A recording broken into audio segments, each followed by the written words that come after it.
And so, I mean, it's still an option. It still sits there, but I don't think we're going to rebuild it yet. It's just, it doesn't make any sense that the event chain takes forever, all that kind of stuff. I'm not really on board with doing that. So I want to make sure that what we do is we keep an eye on it and keep an eye through the generations on what's happening. I do believe, though, that it has more to do with the mixing Valyrian blood, which would be Aegon's mother, and her blood mixing with the blood of the first men in his father. So there was another interesting theory that we discussed with the name Atreus, and it seems like every Atreus that we've had has died of it's like sickness, food poisoning for this guy. I think he had a brother. So this was the first King Aegon the Vain. His son inherited King Valor, who had a son named Atreus who died stillborn. Let's see. Are there any other Atreus's?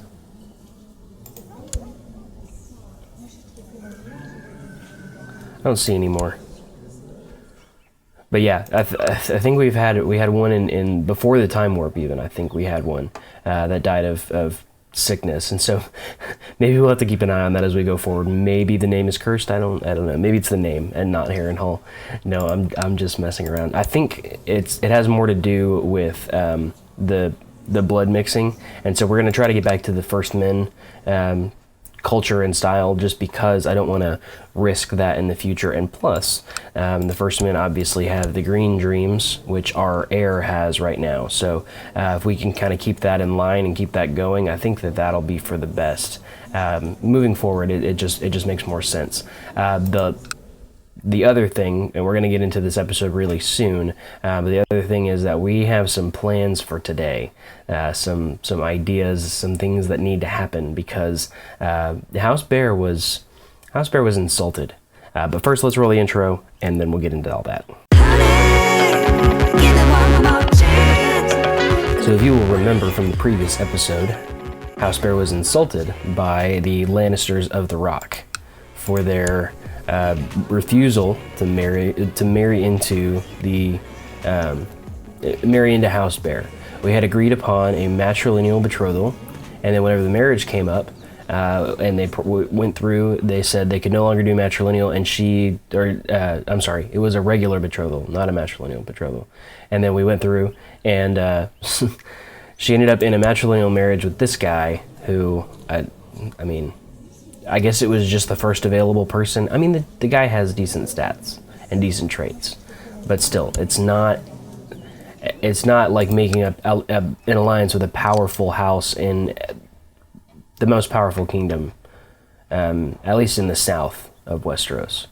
So House Bear is insulted, and after counsel and after seeking kind of the approval of his counselors, and also consulting the dreams of his son, King Aegon has decided that it is time to return to war, to expand the realm, to get back into exactly, to get back into conquering mode for the time being. There's a few things that we have planned. Aegon's not going to be around forever, but today we begin with the Rock. The Rock is going to bow. It's going to bend the knee before King Aegon.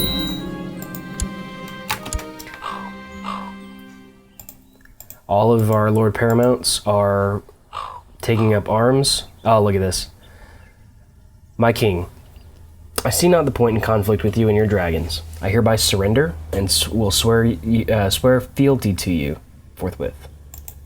She is wise. Okay, well that was much easier than we thought. So we need to judge her family justly because of the insulting way that she approached this whole marriage thing. We're gonna bring her before the court to hear judgment. So Zoe of House Lannister, she's done nothing wrong. Cersei of the Rock has done nothing wrong either. You know, honestly, this guy's not really to blame either, but we're gonna imprison him, and we're going to no, we're not gonna have her head. We're gonna throw her in the dungeon for a little bit, and we'll be merciful and place her under house arrest, and I will suffer no other queens. So she'll be Lady Paramount Arwen Lannister, and that may change at some point. I'm not 100% sure how I want to keep that. Let's see, what is he? He's asking for house arrest as well? Yeah. So we'll do that. We'll move them into house arrest. And let's see the woods come back into play here. So there we go. The woods has come back with much larger borders very quickly, honestly. We're not going to create the Kingdom of the Trident. We have an idle council member. Let's have Lord Paramount Dickon oversee the realm. Master at Arms Edric, you train children. Collect taxes is fine. Okay, all of those things look good. Okay, well that was much quicker than I thought it would be. But the next one right here is the Stormlands. The Stormlands haven't insulted us, but we've gradually acquired more and more land. So the next two options we have are to conquer the Stormlands or to unite the Vale. And so I'm not sure exactly what I want to do yet, but we're not going to conquer anymore for this episode. That was much too easy. We're going to advance time, let it be for a little while. Aegon's not the youngest guy, but he's not going to just keel over right now. So we'll let it go for right now and move forward with just overseeing the realm, growing from within, and moving forward that way. So it seems the gods continue to be unkind to House Whitewood. Nerys, my daughter, has died of her depression after her husband, Lord Zachary, Lord Dickon's son, has died as well. So their son Luke is currently under the guardianship of Edric Weirwood, but he's in Bear Hall. So we can kind of help raise him as well. I can't directly influence his education or anything like that, but he seems to be doing okay. At the age of 9, he has 6 intrigue. That's pretty good. So we're just gonna have a small private funeral for our daughter. Just kind of let her rest in peace. I keep getting these notifications of all of these Lannister loyalists who want to come to my court, but they want to offer gold for his release. No, he'll stay in custody for a little while longer. During his visit to my court, the Justicar of Crow's Barons, Alaric, has really convinced me of what a benevolent and peaceful ruler his liege lord Lutrin of Crow's Barons is. Well, good. Good.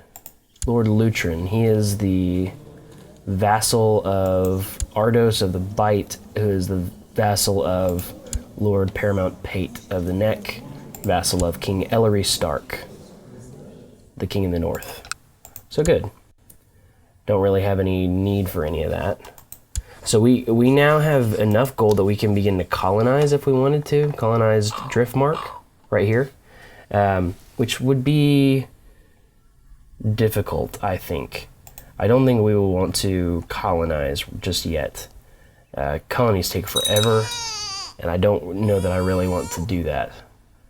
There's Lord Freeholder Valix of Dragonstone, who's a vassal of the Archon of Valyria, who's right there. I don't know that I want to do that. So Andahar of the Tower of Dread.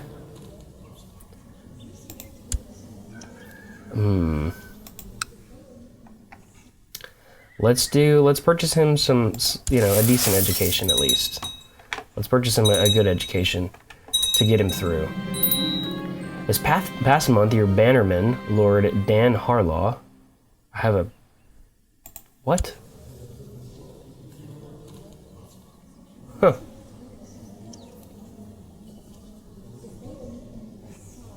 Dan Harlaw has been organizing a reaving and ravaging...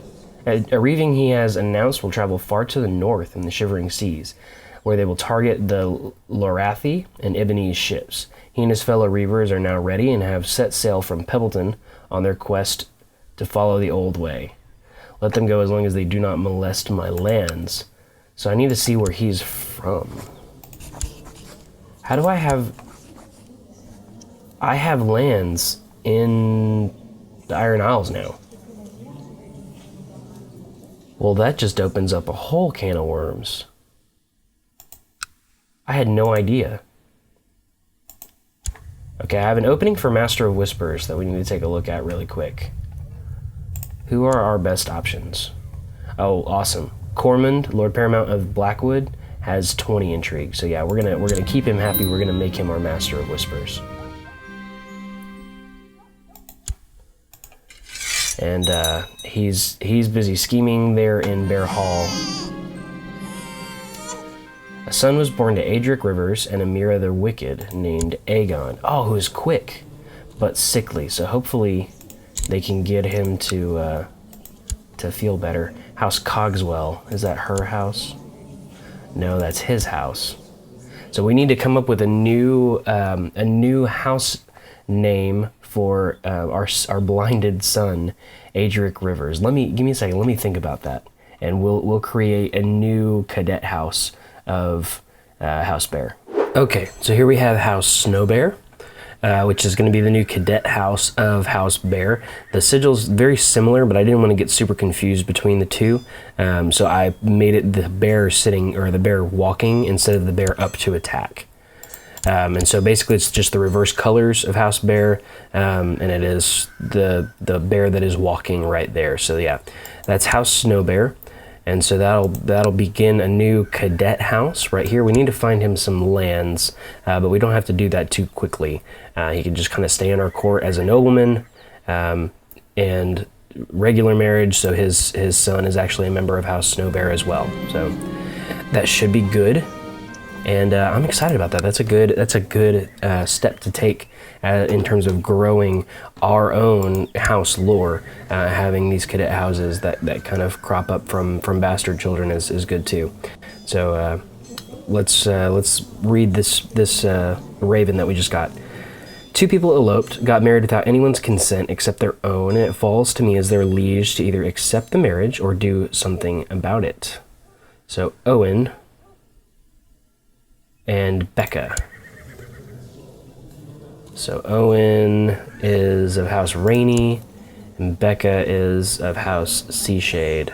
I don't know why these people are in my court, but we'll accept their marriage, and then what I'm going to do is I'm going to ask Owen to leave, and they're both going to leave. My king, I have collected ample tax revenue in Bear Hall. The money should reach you together with this letter. Your humble master of coin, Stefan Snow. Fantastic. That's good. Excellent news. So we have plenty of gold. We need to figure out... Oh, no. So Aegon Snowbear died, a sickly infant. So hopefully they're able to have more kids. His wife's possessed. That's fantastic. So hopefully they're able to have more kids, and House Snowbear is able to live on. If not, you know, it was a good experiment. That's for sure. I like these borders of the woods. I think I don't want to get too big.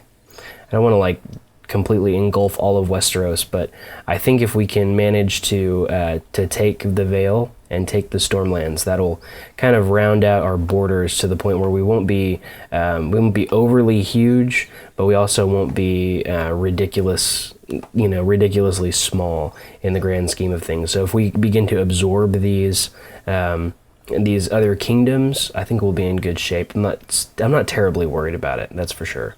If we were able to really conquer all of Westeros and declare ourselves like the king of Westeros, I think that would just get too boring. Is kind of the word. Whenever you're the king of the Iron Throne, you have you have a lot to worry about. That's not the same as what we're having to deal with right now. So I think if we let kind of bygones be bygones and allow everybody to kind of operate the way that they are, except for those that really insult us. And the Vale is not colonized yet, so keeping the Andals out of the Vale is important to me as well. And then the Stormlands might just like keel over at any second. Look at that. Look at how tiny the Stormlands is now. They're like one of the petty kings whenever we first started out. So, but yeah, that's what we're dealing with now. Let's advance and see what we can do. Oh no, our wife, Queen Winifred of House Mud, has died. And now it falls to us to decide whether to make the funeral a big and special event or just keep it a small private one. And I think Aegon, being the man that he is, the family man that he is, would have a funeral for his wife. I think he maybe felt that that House Whitewood had suffered enough, and so wanted to kind of remain private about the death of his daughter. But his wife, who, I mean, 51's not young, but she gradually grew more and more, while drunk and infirm.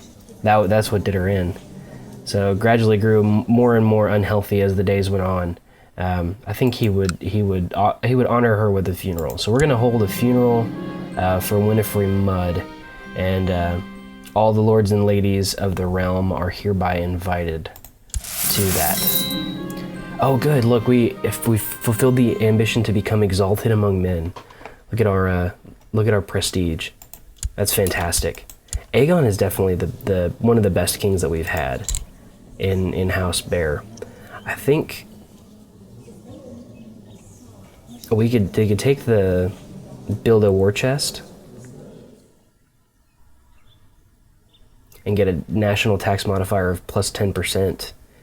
I mean, we really only have to get like 30 gold. We're going to lose some gold from the funeral, or we could take the Paragon of Virtue. We're almost there with our piety.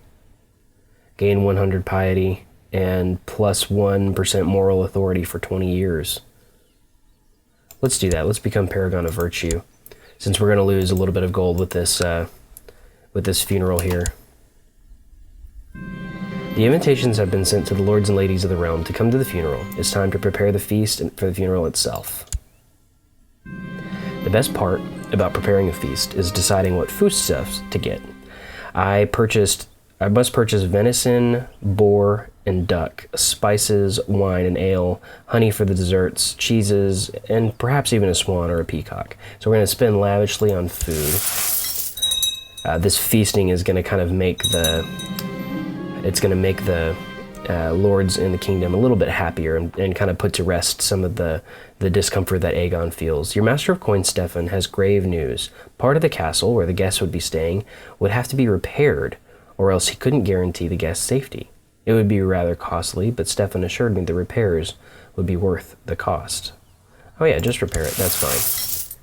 We have plenty of gold. We're able to absorb that cost.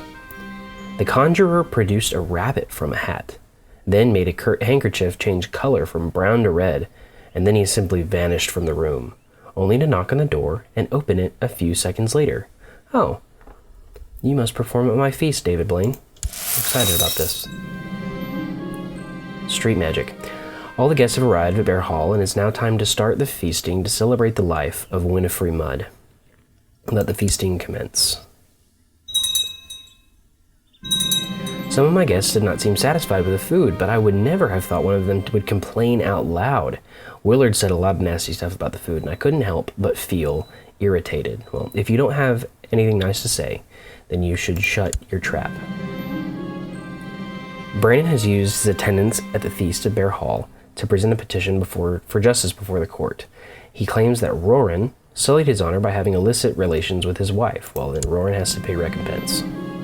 Ambrose of Tooth, who is just one of my courtiers,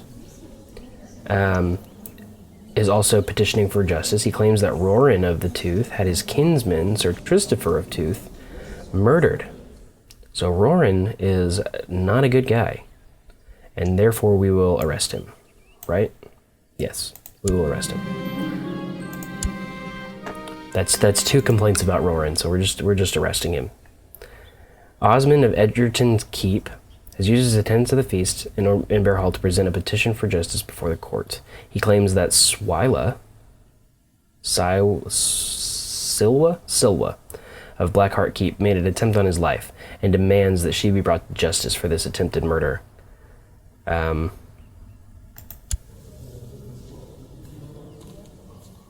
Neither of them are landholders? Okay, well then, gold it is. The inheritance of some property in Bear Hall is unclear. Brandon and Martin claim it as theirs. Martin is my courtier. Brandon is my courtier. Brandon is a genius, so you get the land. For no other reason than you get the land. After having been insulted and the butt of jokes for far too long, my patience with my court jester is beginning to run out. One last joke, and I don't know what I will do. So we'll lose 40 prestige, but we're not going to let it get on our nerves too much. Master of Coin Stefan noticed Lord Ryger had drunk too much fine arbor gold and tried to dissuade him to drink any more when Lord Ryger threw up on Stefan's shoes. What a foul smell. You committed much gold to this extravagant feast. In particular, the guests were impressed with a large centerpiece on the dais table. It represented a green lawn, surrounded with large peacock's feathers and green branches, to which were tied violets and other sweet-smelling flowers. In the middle of this, a fortress was placed, covered with silver. The fortress was hollow and formed a sort of cage, in which several live birds were shut up, their tufts and feet being gilt. On its tower, which was gilt, the banners of House Bear were placed. It was worth the coin, for sure. I started talking to one of my guests at the feast and found them most interesting. Hours flew by, wine bottles were emptied until the guests were excusing themselves and went to bed, but we kept talking until the wee hours. So Cherie Kenning has nothing to offer. What a fascinating person. The funeral. 3 days have gone by since Winifred passed away, and the body was cleaned, prepared for burial, and wrapped in a shroud and laid at the base of the weirwood tree. Kith and close kin of the dead arrived to mourn, with each placing offerings for the dead about the body. As darkness draws in, the gathering party make their way to the godswood, as the eldest kinsman, that's Aegon, hooded and cloaked in heavy linen, proceeds forward and enters carrying the runic weirwood staff. Everyone present sets their eyes downcast, fearful of glimpsing the staff. The staff is put to the body to measure. Then the kinsman whispers to the body before departing. As soon as the ritual is concluded, those closest to the dead gather up the body and carry it to the grave, where they offer their final farewells. And so it is done. Winifred Mudd died bedridden and infirm at the age of 51. She was a woman who was remembered as being fond of wine and ale. It's a sad way to be remembered, but I think she'll be remembered as a noble matriarch for House Bear. Even though she's technically House Mudd, she helped to produce our heir and our next in line, basically. Our third-born son, who technically is after the death of Atreus, is kind of taken his place. He wants to become Master at Arms, and he's a knight. That's fantastic. So he's an old god's first man knight. I like that. A gluttonous, diligent, brave, erudite, brilliant commander and skilled fighter. I like that. He's a good character. Prince Xavier is a good leader. And so it is done. The noble matriarch of House Bear has passed. And so we continue. Roarin of Tooth, who, I don't know why, let's call him for trial. And let him rot, but let's call him for trial and let him kind of do his, let Lord Paramount Dickon kind of execute this trial. Maybe we can get him out of here so he stops causing issues. Roarin of Tooth has demanded a trial before the court, which Lord Paramount Dickon Whitewood shall oversee to ensure justice is served. At the start of the trial, he is formally accused of murder of Sir Christopher of Tooth, a charge brought by Ambrose of Tooth. Roarin begins to present his defense, but the court did not seem impressed. He cut a very unconvincing and nervous figure. Lord Paramount Dickon shall interrogate him now. Lord Paramount Dickon stood before the court and aggressively questioned an accused. Many of the court were convinced by his arguments, but then again, many seemed unimpressed. He made a reasonable case. The verdict has been reached. Lord Paramount Dickon proclaims, for the crime of murder, I find Roarin of Tooth guilty. So we will send him to the wall. Do we have any factions? I believe one of your vassals can be discouraged from forming associations with conspiratorial factions if the proper leverage is maintained. But we have a ton of crown loyalists. We're not going to do anything. Not gonna threaten him. Oh, look, Lord Paramount Dickon. So he wants to marry his second son, good, because his wife died under suspicious circumstances, to Balera of Grey Cliffs. She doesn't have any good congenital traits. Do I have any other options for this? Arrange a marriage between Lord Joshua and... Let's see if we have any good candidates for him. We do not. Balera is the quintessential, is the only one there. Okay, we'll allow it. I'll allow it. It's not the best. There's no like congenital traits or whatever, but she's a good character. 18 diplomacy, 14 martial. We'll accept that.